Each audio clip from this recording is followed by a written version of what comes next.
Até para quem usa a inveja contra o aumento da riqueza, alegando que o problema é desigualdade, o Estado vai se tornar obsoleto. Empresas de polícia no Ancapistão vão também resolver o que o Estado não resolve.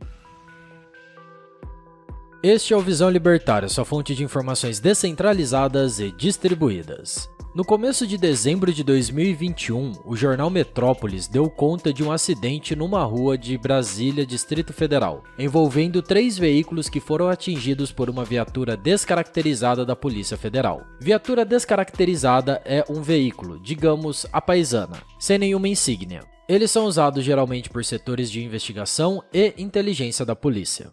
Pois bem, segundo a notícia, a viatura era uma Dodge Ram conduzida por um delegado da Polícia Federal. O acidente foi sério, tanto que uma das pessoas precisou ser levada ao hospital. No entanto, assim que bateu o carro, o delegado fugiu, saiu sem prestar socorro e seguiu para a Superintendência Regional da Polícia Federal. Não quis nem saber. A questão não é o acidente em si. Todos são ruins, mas acontecem. O ponto aqui é ver os fatos pela perspectiva libertária, porque além de causar os danos, o responsável fugiu.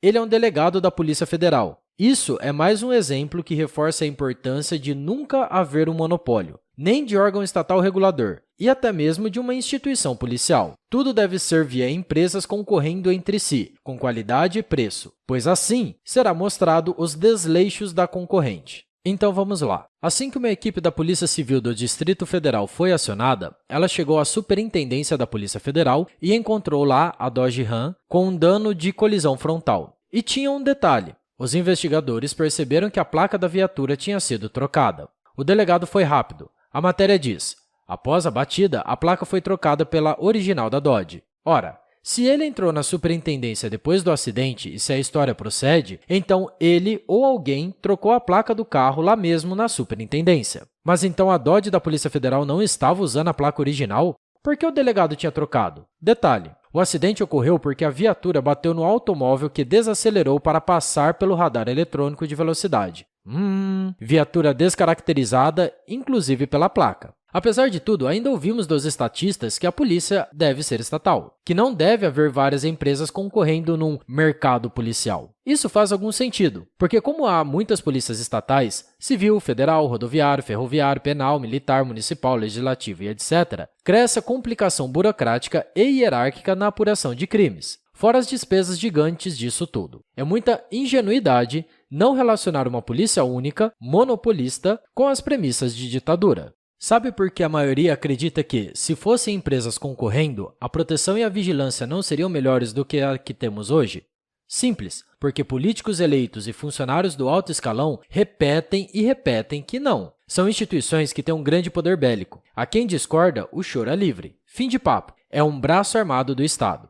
Toda estrutura de poder precisa de muito corporativismo e crença, porque impor força física é mais caro do que persuadir. A prioridade será sempre proteger a própria corporação. E como a segurança e a resolução de conflitos são necessidades fundamentais, mais ela se aproveita. Fazer um bom serviço? Proteger o cidadão? Para quê? A grana pinga na conta de qualquer jeito. Ah, mas tem um órgão de avaliação.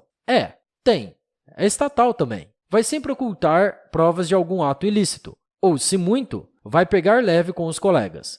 O delegado da Polícia Federal se protegeu com a hierarquia, usando as regras e as instalações. O jornal também conta que, além de sumir de cena, ele pegou um avião para Salvador, na Bahia. Será que a Polícia Federal apurou o caso?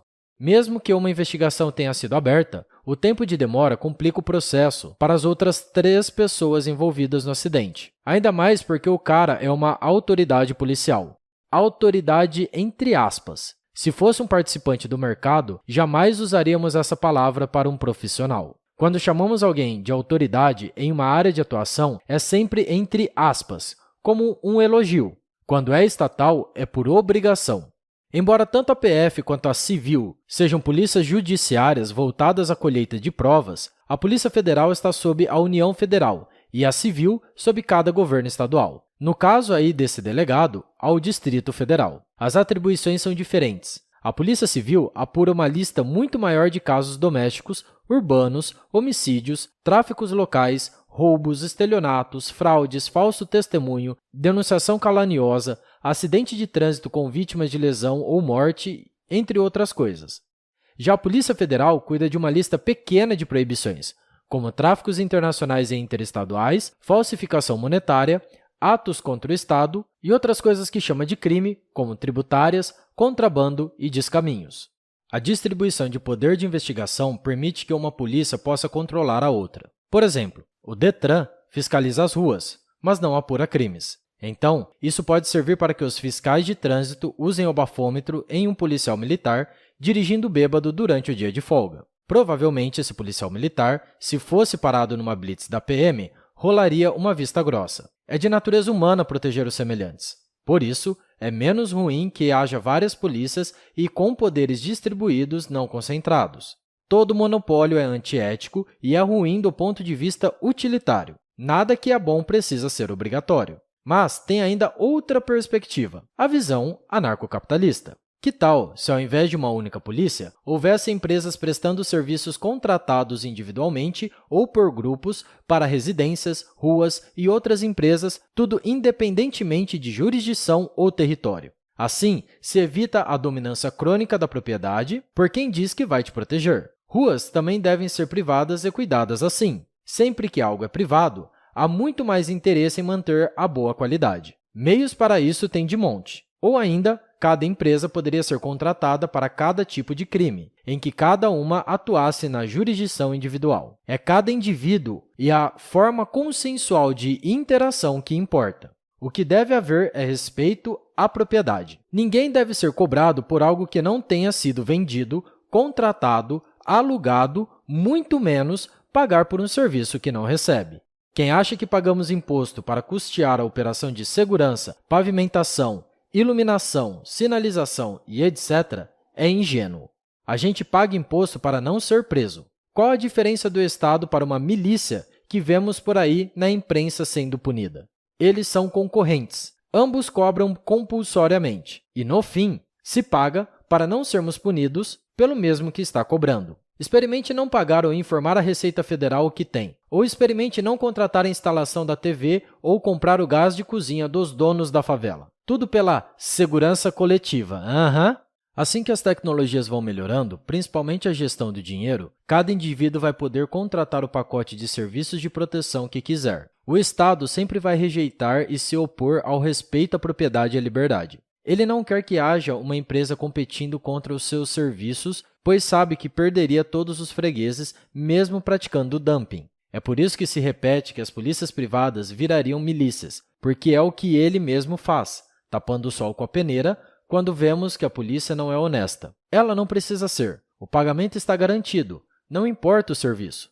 A desonestidade da polícia só não é total porque há uma certa fiscalização entre corporações e também no Ministério Público, que, aliás, parece que tirou férias em 2020 e ignorou gente sendo agredida por policiais apenas por estar na rua, na praça, em praias. Sempre que há algum tipo de concorrência, há mais chances de coibir abusos. Mas concorrência saudável só rola quando os prestadores de serviço têm clientes e não súditos. Mas as polícias privadas formariam cartéis para chantagear. Há várias respostas para isso, mas resumindo, as pessoas estariam incentivadas a se mobilizar para fomentar concorrência e evitar o mecanismo coercitivo de cobrança, para não ter algo como o Estado, que é o que já temos. Enfim, enquanto houver a ingenuidade de acreditar que as regras devem partir do grupo que cobra compulsoriamente, vamos continuar subjugados.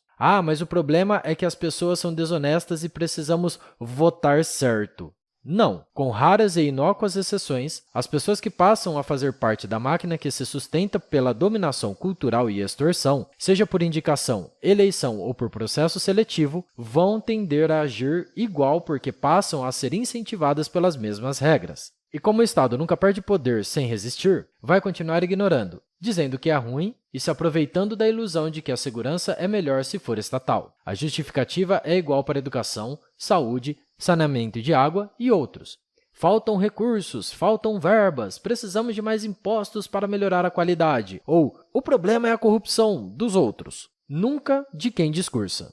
Apesar do fator cultural para acreditar nessa balela, vemos um enfraquecimento da demanda por serviços estatais. A cada século, conseguimos resolver mais coisas que não dependem do Estado. A última área a perder eficiência será a tributária. Afinal, é preciso pagar salário de político, policial, fiscal. Mas cada vez mais, veremos agências de proteção e de vigilância ganhando abrangência pouco a pouco. O Estado vai resistir, tentando proibir com regras, mas se a vontade das pessoas é bem consolidada, é cada vez mais difícil de impedir. Sempre houve e haverá leis que pegam e leis que não pegam. As empresas privadas de proteção poderiam começar contra crimes de trânsito, fraudes, crimes cibernéticos, contra externalidades urbanas, ambientais, violência física, perturbação da tranquilidade e por aí vai. Aos poucos, o ancapistão vai ficando cada vez mais presente. Uma última pergunta. Mas e aqueles crimes que não interessam a nenhum cliente, como o homicídio de alguém abandonado na rua, que não tinha contrato ou sequer identificação? Simples, todo mundo quer que os assassinos sejam pegos, principalmente quando agem perto. Pode ter certeza que as práticas da investigação vão planejar os custos de patrulhamento e persecução penal de desvairados por aí. Sim, porque há um incentivo econômico para a empresa aumentar a eficiência, reduzindo problemas que afetam o ambiente urbano ou rural de convívio. No longo prazo, os custos caem se a sinistralidade cair, e cada propriedade imóvel se valoriza onde é mais seguro. E à medida que a segurança é menor em certas regiões, é menor o poder aquisitivo dos que vão viver nelas. Com isso, há menos potencial de lucro. Segurança não é direito, é um serviço, e como toda troca comercial, pode ser também um investimento. E quanto mais fundamental é um serviço, mais longe deve estar do Estado. Obrigado pela sua audiência. Esse artigo foi sugerido e escrito por Rhodes, revisado por Stanley Calderelli e narrado por Coreia com K. Se você gostou desse artigo, clique no ícone de curtir abaixo e compartilhe o vídeo em sua rede social. Se você deseja ser notificado de outros vídeos, clique em se inscrever e depois no ícone da campainha. Até a próxima e tchau!